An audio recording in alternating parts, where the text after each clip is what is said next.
Hello everyone, welcome to NetApp channel. இன்னைக்கு நம்ம என்ன பார்க்க போறோம் அப்படின்னு பார்த்துட்டிங்கன்னா, மைக்ரோசாஃப்ட் விண்டோஸ் சர்வரை பற்றி பார்க்க போகிறோம். விச் மீன்ஸ் ஃபிசிக்கல் சர்வரை பற்றி பார்க்க போகிறோம். இந்த ஃபிசிக்கல் சர்வரை பற்றி பார்க்கணும் அப்படின்னு பார்த்தீங்கன்னா, நம்மக்கிட்ட 2 கோர்சஸ் அவைலபிளாக இருக்குது. MCSA அண்ட் MCSE அப்படின்னு சொல்லுவோம். இந்த MCSA அப்படின்னா என்ன அப்படின்னு பார்த்தீங்கன்னா, மைக்ரோசாஃப்ட் சர்டிஃபைட் சொல்யூஷன்ஸ் அசோசியேட் அப்படின்னு சொல்லுவோம். MCSE அப்படின்னா மைக்ரோசாஃப்ட் சர்டிஃபைட் சிஸ்டம்ஸ் இன்ஜினியர் அப்படின்னு சொல்லுவோம். சிலர் என்ன சொல்லுவாங்க, மைக்ரோசாஃப்ட் சர்டிஃபைட் சொல்யூஷன்ஸ் எக்ஸ்பர்ட் அப்படின்னு கூட சொல்லுவாங்க. ஓகேங்களா?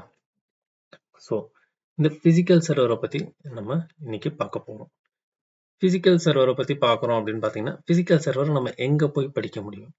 இப்போ என்கிட்ட ஒரு ஃபிசிக்கல் சர்வர் இருந்தால் தான் என்னால் படிக்க முடியுமா அப்படின்னு பார்த்தா கிடையாது. ஏன்னாமே நமக்கு ஒரு ரியல் டைம் எக்ஸ்பீரியன்ஸ் ப்ராக்டிக்கலாக செஞ்சு பார்க்கறதுக்கு ரியல் டைம் சர்வர் கிடையாது, லேர்னிங் பர்பஸ். அப்போ என்ன பண்ண போகிறோம் அப்படின்னா, அதை படிக்கிறதுக்கான டூல் என்ன அப்படிங்கிறத பார்க்க போகிறோம். ஓகேங்களா? அந்த டூல் என்ன அப்படிங்கிறத பார்த்தீங்கன்னா, VMware VirtualBox Hyper-V Manager அப்படிங்கிற டூல்ஸ் எல்லாமே இருக்கு. ஓகேங்களா? இது எல்லாமே எந்த மாதிரி டூல்னா, விர்ச்சுவல் மிஷினை கிரியேட் பண்ணுறதுக்கான டூல். அப்போது நெட்வொர்க்கிங்கை பற்றி படிச்சிருந்தீங்கன்னா உங்களுக்கு தெரிஞ்சிருக்கும்.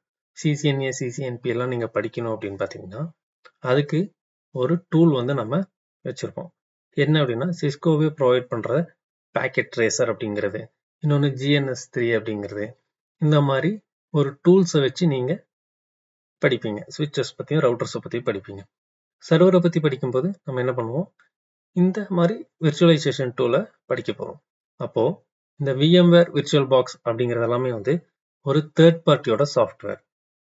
அப்போது தேர்ட் பார்ட்டியோட சாஃப்ட்வேர் அப்படிங்கும்போது விண்டோஸ் என்ன பண்ணாங்க அப்படின்னா, எதுக்கு நம்ம ஒரு தேர்ட் பார்ட்டியோட சாஃப்ட்வேரை வாங்கி இன்ஸ்டால் பண்ணி அதில் ஒர்க் பண்ணி பார்க்கணும், நம்மளே இன்பில்ட் ஃபீச்சராக ஒன்று கொண்டு வரலாமே அப்படின்னு கொண்டு வந்ததுக்கு பேர் தான் Hyper-V மேனேஜர். இந்த Hyper-V மேனேஜர் எதுக்காக யூஸ் ஆகுது, அதை எப்போ இன்ட்ரடியூஸ் பண்ணாங்க அப்படிங்கிறத பற்றி நம்ம பார்க்கலாம். இந்த Hyper-V மேனேஜர் எப்போ இன்ட்ரடியூஸ் பண்ணாங்க அப்படின்னு பார்த்துட்டிங்கன்னா, June 26, 2008 அப்போ இன்ட்ரடியூஸ் பண்ணியிருக்கிறாங்க. அப்போது இது எதுக்காக யூஸ் ஆகுது அப்படின்னு பார்த்தீங்கன்னா, users to manage virtual machines on Hyper-V host அப்படின்னு சொல்கிறாங்க, போத் லோக்கலி அண்ட் ரிமோட்லி அப்படின்னு சொல்கிறாங்க. விர்ச்சுவல் மிஷின்ஸ் அப்படிங்கிறது ஒன்றுமே கிடையாது, நம்ம ஒரு விர்ச்சுவலாக மிஷினை கிரியேட் பண்ணுறதுக்கு பேர் தான் விர்ச்சுவல் மிஷின்ஸ் அப்படின்னு சொல்கிறாங்க. ஓகேங்களா? அதாவது நம்மளால் தொட்டு பார்க்க முடியாது. ஓகேங்களா? அப்போ Hyper-V ஹோஸ்ட் அப்படின்னா என்ன அப்படின்னு பார்த்தீங்கன்னா, Hyper-V ஹோஸ்ட்டுங்கிறது ஒன்றுமே கிடையாது, ஒரு நம்மளோட ஃபிசிக்கல் மிஷினை தான் Hyper-V ஹோஸ்ட் அப்படின்னு சொல்கிறாங்க. நம்மளோட ஃபிசிக்கல் மிஷினுக்குள்ள மல்டிபிள் விர்ச்சுவல் மிஷின்ஸை நம்ம கிரியேட் பண்ணி ரன் பண்ணி பார்த்துக்கலாம் அப்படின்னு சொல்கிறாங்க. அப்போ சர்வரோட யூசர்ஸ் எல்லாம் என்ன அப்படிங்கிறத பார்ப்போம். ஒரு சர்வர் எதுக்காகலாம் யூஸ் ஆகுது அப்படின்னு பார்த்தீங்கன்னா, டேட்டா மேனேஜ்மெண்ட் பண்ணுறதுக்காக, resource management across the network, file share பண்ணுறது, இமெயில் சென்ட் பண்ணுறதுக்காக, கிளைண்ட் ரிக்வஸ்ட்டை என்ன அப்படின்னு பார்த்து பண்ணுறதுக்காக, வெப்சைட் ஹோஸ்ட் பண்ணுறதுக்கு, நெட்வொர்க் ஆக்சஸ் மேனேஜ்மெண்ட் அப்படின்னு சொல்கிறாங்க. இந்த மாதிரி ஏகப்பட்ட பர்பஸ்க்காக நம்ம சர்வரை யூஸ் பண்ணுறோம். அப்படி இருக்கும்போது இந்த Hyper-V மேனேஜர் அப்படிங்கிறத நம்ம இப்போ சொன்னோம் இல்லைங்களா, அந்த Hyper-V மேனேஜர் இன்பில்ட் ஃபீச்சர் அப்படின்னு சொல்கிறோம். அப்போ அந்த இன்பில்ட் ஃபீச்சர்ஸ் எங்கே இருக்கும் அப்படிங்கிறத பற்றி இப்போ நம்ம பார்க்க போகிறோம். அந்த இன்பில்ட் ஃபீச்சர் நம்மளோட சர்ச்சில் போயிட்டு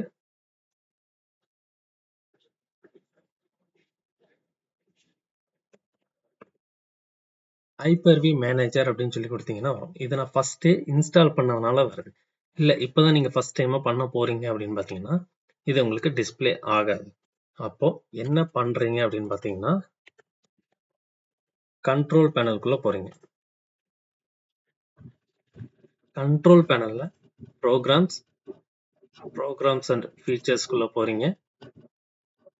இங்கே turn windows features on or off இருக்கு, இதை கிளிக் பண்ணுறீங்க. நம்ம விண்டோஸ்லேயே ஏகப்பட்ட ஃபீச்சர்ஸ் இருக்குங்க, நம்ம எல்லாத்தையுமே யூஸ் பண்ணுறோமா அப்படின்னு பார்த்தா கிடையாது. அப்போ நமக்கு வேணுங்கிறத நம்ம ஆட் பண்ணி யூஸ் பண்ணிக்கலாம். இதில் பார்த்தீங்கன்னா Hyper-V அப்படிங்கிறது இருக்குங்களா, இது டிஃபால்ட்டாக எனேபிளாக இருக்காது, டிசேபிளாக தான் இருக்கும். அப்போ நம்ம எனேபிள் பண்ணி ஓகே கொடுத்தோம்னா அது இன்ஸ்டால் ஆனதுக்கு அப்புறமா எனக்கு பிசி ஒரு தடவை ரீஸ்டார்ட் ஆகும். ஸோ மேண்டேட்டரி ரீஸ்டார்ட் பண்ணணும்.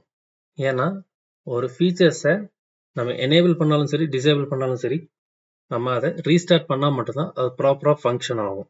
ஸோ மேண்டேட்டரியாக பண்ணணும்.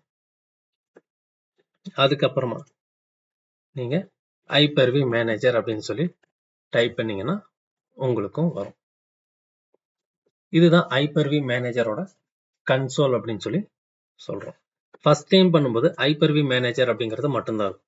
அப்போ என்ன பண்ணணும் அப்படின்னு பார்த்துட்டிங்கன்னா இந்த ஐபர்வி மேனேஜரை ரைட் கிளிக் பண்ணி கனெக்ட் டு சர்வர் அப்படின்னு சொல்லி கொடுக்குறீங்க.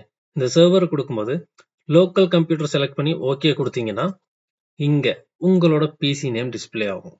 இந்த லேப்டாப் PS4 அப்படிங்கிறது இருக்கிறது வந்து என்னோட பிசிக்கல் பிசியோட நேம். என்னோட பிசிக்கல் பிசிக்குள்ள தான் நான் வந்து விர்ச்சுவலாக ஒரு மிஷினை கிரியேட் பண்ணுறேன். அப்போ நான் கிரியேட் பண்ணுற மிஷின் அதோட ஸ்டோரேஜ் எல்லாமே எங்கேருந்து ரேமு ஹார்ட் டிஸ்க் எல்லாமே எங்கேருந்து எடுத்துக்கும் அப்படின்னு பார்த்துட்டிங்கன்னா என்னோட ஃபிசிக்கல் மிஷினில் இருக்கிறது தான் விர்ச்சுவல் மிஷினுக்கு நான் ட்ரான்ஸ்ஃபர் பண்ணுறேன். ஸோ அங்கே தான் வந்து நம்ம ஒர்க் பண்ணி பார்க்க போகிறோம். அப்போது ஒரு மிஷினை கிரியேட் பண்ணுறதுக்கு என்னென்னலாம் தேவை? ரேம் வேணும், ஹார்ட் டிஸ்க் வேணும், ப்ராசஸர் வேணும். மல்டிபிள் மிஷின்ஸ் கிரியேட் பண்ணும்போது எல்லாம் ஒரு நெட்வொர்க்கில் கனெக்ட் பண்ணணும் அப்படின்னா அந்த இடத்துல ஒரு ஸ்விட்ச் வேணும். அதுக்கப்புறம் ஓஎஸ் ஃபைல் வேணும். ஓகேங்களா? இப்போ ஓஎஸ் ஃபைல் நம்மக்கிட்ட எங்கே இருக்குது அப்படின்னு பார்த்தீங்கன்னா இப்போ நம்ம படிக்க போகிறது என்ன அப்படின்னு பார்த்தீங்கன்னா விண்டோஸ் சர்வரை பற்றி படிக்க போகிறோம். ஸோ சர்வர் ஓஎஸ்ன்னு தனியாக இருக்குது. நம்ம நார்மலாக யூஸ் பண்ணுற விண்டோஸ் 10 விண்டோஸ் 11 இதெல்லாமே வந்து கிளைண்ட் ஓஎஸ் கூட சொல்லுவோம். அப்போது சர்வர் ஓஎஸ் வேணும். அப்போ அந்த சர்வர் ஓஎஸ் நம்ம எங்கே போகலாம் அப்படின்னு பார்த்தீங்கன்னா கூகுளில் போய் நீங்கள் சர்ச் பண்ணிங்கன்னா ISO file Windows server ISO file அப்படின்னு பார்த்தீங்கன்னா 2019, 21 எல்லாமே உங்களுக்கு கிடைக்கும். இப்போ ரீசெண்டாக இருக்கிற வரைக்கும். ஓகேங்களா? அதில் உங்களுக்கு எந்த ஐஎஸ்ஓ ஃபைல் வேணுமோ நீங்கள் டவுன்லோட் பண்ணிக்கலாம். ஐஎஸ்ஓ ஃபைலுங்கிறது இமேஜ் ஃபைல் அப்படின்னு சொல்லி சொல்லுவாங்க. ஓகேங்களா? இப்போ நம்ம கிட்ட வந்து பார்த்தீங்கன்னா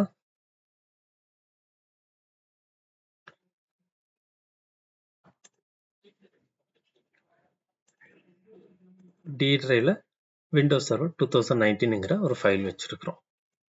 ஓகேங்களா? ஸோ இங்கே தான் வந்து ஒரு மிஷினை கிரியேட் பண்ண போகிறோம். ஸோ இப்போ நம்ம வந்து மிஷினை எப்படி கிரியேட் பண்ணுறதுன்னு பார்ப்போம்.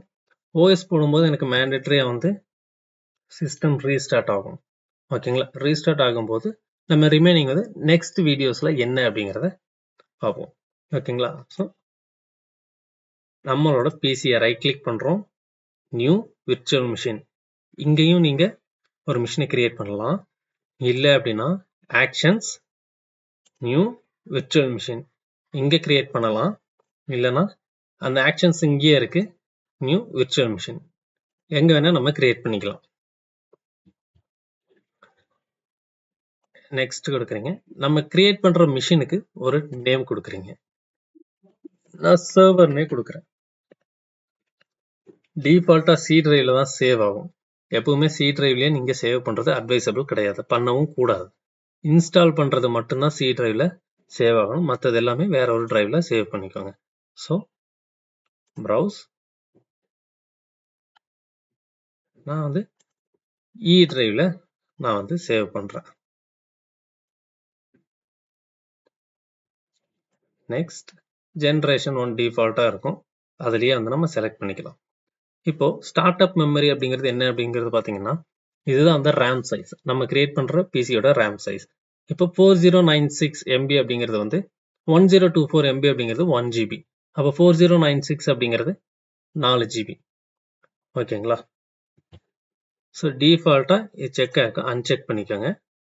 ஏன்னா நீங்கள் அன்செக் பண்ணிட்டீங்கன்னா வேணுங்கிற அளவுக்கு அதை எடுத்துக்கும். ஓகேங்களா? Up to 4 GB. நீங்கள் செக் பண்ணிட்டீங்க அப்படின்னு பார்த்துட்டிங்கன்னா வேணுங்கிற அளவுக்கு அதை எடுத்துக்கும். இல்லைன்னா உங்களுக்கு மொத்தமாக 4 GB எடுத்துக்கும். இந்த 4 GBங்கிறது என்னோட ஃபிசிக்கல் பிசிலேருந்து எடுத்துக்கும். ஸோ வந்து உங்களோட ஃபிசிக்கல் பிசியோட ரேம் சைஸ் வந்து நீங்கள் ஃபஸ்ட்டே பார்த்து வச்சுக்கணும். என்னோட ஃபிசிக்கல் பிசியோட ரேம் சைஸ் வந்து 16 GBங்கிறனால நான் கிரியேட் பண்ணுற பிசிக்கு 4 GB ட்ரான்ஸ்ஃபர் பண்ணுறேன். நெக்ஸ்ட் சொன்னேன் இல்லைங்களா, ஸ்விட்ச் கிரியேட் பண்ணணும், ஸ்விட்சில் கனெக்ட் பண்ணணும்னு. டிஃபால்ட்டாக வந்து பார்த்தீங்கன்னா டிஃபால்ட் ஸ்விட்சுங்கிறது இருக்கும், நாட் கனெக்டட் இருக்கும். நான் வந்து இன்டர்னல் அப்படிங்கிற ஒரு ஸ்விட்சை கிரியேட் பண்ணி வச்சிருக்கேன் விர்ச்சுவலாக. அதை எப்படி நான் கிரியேட் பண்ணுறதுங்கிறதும் சொல்லித்தரேன். ஸோ அந்த இன்டர்னலில் தான் வந்து நான் வந்து ஒரு பிசியை கனெக்ட் பண்ணுறேன். டிஃபால்ட்டாக இந்த இடத்துல 127 GB அப்படிங்கிறது இருக்கும். இதுதான் நீங்க கிரியேட் பண்ற ஹார்ட் டிஸ்க் சைஸ். நான் இந்த இடத்துல ஜஸ்ட் 30 GB கொடுக்குறேன். நீங்க 25 GB கொடுத்தாலும் ஓகே. ஓகேங்களா? நெக்ஸ்ட் கொடுக்குறேன். OS எங்க இருந்து இன்ஸ்டால் பண்றோம்? நம்ம சொன்னோம் இல்லைங்களா? OS ஃபைல் வந்து நம்ம கிட்ட ஆல்ரெடி இமேஜ் ஃபைலா எடுத்து வச்சிருக்கோம். which means ISO ஃபைலா எடுத்து வச்சிருக்கோம். So install an operating system later அப்படிங்கிறது இருக்கு. install an operating system from a bootable CD or DVD drive அப்படிங்கிறது இருக்கு. நான் இதை கிளிக் பண்ணி இதுல இமேஜ் ஃபைல் அப்படிங்கிறத செலக்ட் பண்ணிக்கிறேன். browse இங்க இருக்குங்களா எனக்கு Windows Server 2019. Next finish. இப்போ நம்ம என்ன பண்ணியிருக்கிறோம் அப்படின்னு பார்த்தீங்கன்னா விர்ச்சுவலா ஒரு மிஷினை தான் கிரியேட் பண்ணியிருக்கிறோம். இன்னும் அந்த மிஷினுக்கு OS இன்ஸ்டால் பண்ணல. OS எங்கிருந்து இன்ஸ்டால் பண்ணணுங்கிறது தான் நம்ம எடுத்து வச்சிருக்கிறோம். ஓகேங்களா? நான் அதுக்கு முன்னாடி ஸ்விட்ச் எங்க கிரியேட் பண்ணணும்னு சொல்லித்தரேன். சொன்னா இல்லைங்களா ஸ்விட்ச் கிரியேட் பண்றதுக்கு. ஸோ விர்ச்சுவல் ஸ்விட்ச் மேனேஜர் அப்படிங்கிறது இங்க இருக்கு. ஸோ இங்க விர்ச்சுவல் ஸ்விட்ச் மேனேஜர்ல போயிட்டு ஆல்ரெடி இருக்கிற ஸ்விட்சஸ் எல்லாம் இங்க இருக்கு. இப்போ இன்டர்னல் அப்படிங்கிறத கிளிக் பண்ணிக்கோங்க. இன்டர்னல் கிளிக் பண்ணி கிரியேட் விர்ச்சுவல் ஸ்விட்ச் அப்படிங்கிறத கிரியேட் பண்ணிக்கோங்க. அப்போ நீங்க கிரியேட் பண்ற ஸ்விட்சுக்கு ஒரு நேம் கொடுங்க. நான் டெமோன்னு கொடுக்குறேன். அப்ளை.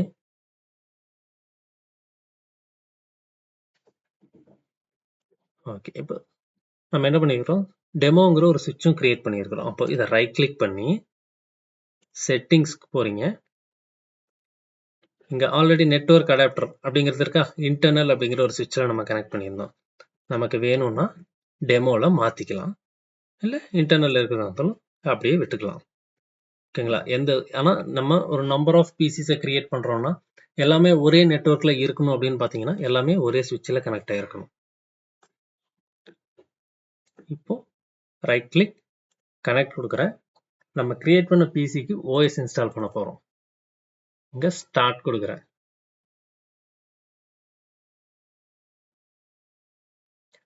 ISO ஃபைல் எடுத்து வச்சிருந்தோம் இல்லைங்களா? இப்போ அதுல இருந்து OS வந்து நம்ம இன்ஸ்டால் பண்ண போறோம்.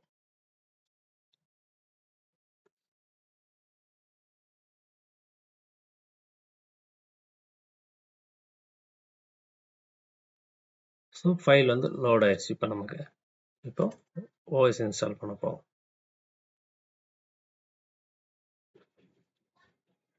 ஸோ லாங்குவேஜ் செலக்ட் பண்ணிக்க போறீங்க. இன்ஸ்டால் நான் கொடுக்க போறீங்க.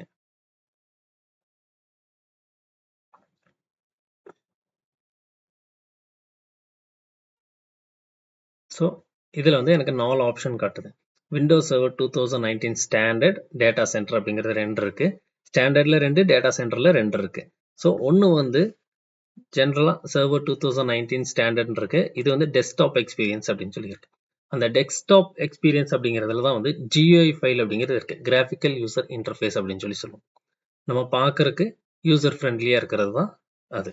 ஸோ நான் டேட்டா சென்டர் அதாவது நீங்கள் டெஸ்க்டாப் எக்ஸ்பீரியன்ஸ் கிளிக் பண்ணாலே கீழே டிஸ்கிரிப்ஷனில் பார்க்கலாம். This option installs the full Windows graphical environment அப்படின்னு சொல்லி இருக்குங்களா? இதை கிளிக் பண்ணனா this option omits most of the Windows graphical environment which means எனக்கு வந்து கமெண்ட் ப்ராம்ப்ட்ல லைக் லினக்ஸ் மாதிரி உங்களுக்கு ஓப்பன் ஆகும். ஸோ நான் இதை யூஸ் பண்ணிக்கிறேன்.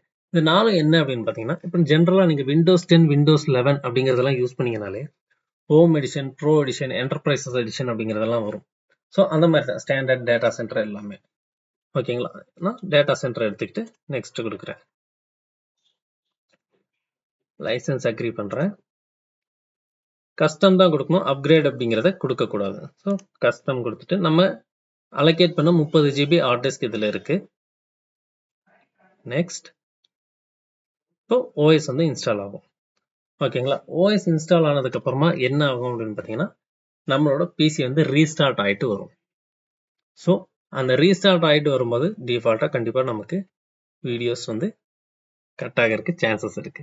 ஸோ நம்ம இப்போ என்ன பண்ண போறோம் அப்படின்னு பார்த்தீங்கன்னா OS இன்ஸ்டால் ஆனதுக்கு அப்புறமா என்ன பண்ணணும் அப்படிங்கிறத வந்து நம்ம நெக்ஸ்ட் கிளாஸ்ல இருந்து பார்க்க போறோம். ஸோ நெக்ஸ்ட் வீடியோஸ்ல OS இன்ஸ்டால் ஆனதுக்கு அப்புறமா என்ன பண்றோம், என்னென்ன ஃபீச்சர்ஸ் எல்லாம் நம்ம அதில் ஆட் பண்ண போறோம், அதை எப்படி நம்ம ஒரு சர்வரை கான்ஃபிகர் பண்ண போறோம் அப்படிங்கிறத பார்க்க போறோம்.